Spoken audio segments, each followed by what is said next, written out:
Hello friends, welcome to my kitchen. તો આજે આપણે રેસ્ટોરન્ટમાં મળે તેવું રેસ્ટોરન્ટ સ્ટાઇલ લચ્છા સલાડ બનાવીશું, જે ડુંગળીમાંથી બને છે.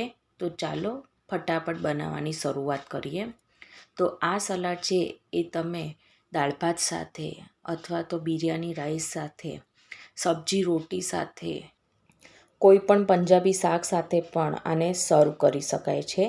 તો ચાલો આ ટેસ્ટી એવું સલાડ બનાવવાની શરૂઆત કરીએ.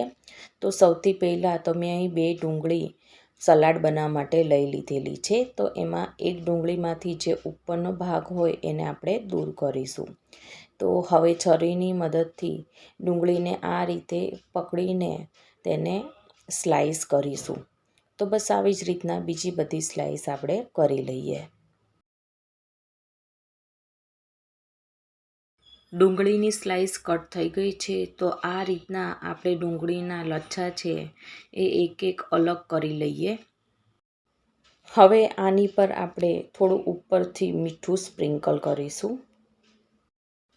આ સલાડને સ્પાઇસી બનાવવા માટે એક નાની ચમચી જેટલું આપણે લાલ મરચું પાવડર એડ કરીએ.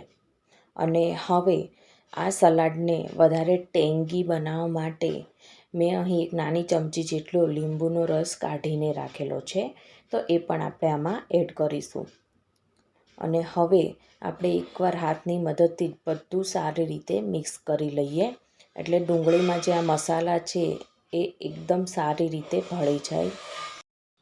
હવે ઉપરથી થોડા ફ્રેશ ધાણા આપણે એડ કરીએ. તો છે ને એકદમ સિમ્પલ અને ફટાફટ બની જાય તેવું સલાડ. તો આ સલાડ છે સર્વ કરવા માટે રેડી થઈ ગયું છે. તો તમે ક્યારે બનાવો છો આવું ઘરે રેસ્ટોરન્ટ સ્ટાઇલ લચ્છા સલાડ, એ મને કમેન્ટ સેક્શનમાં જરૂરથી કહેજો. અને જો મારી આજની રેસીપી તમને ગમી હોય તો મારી ચેનલને સબસ્ક્રાઈબ, લાઇક અને શેર કરવાનું ના ભૂલતા. તો આપણે ફરીવાર મળીશું એક નવી જ વાનગી સાથે. Thank you for watching.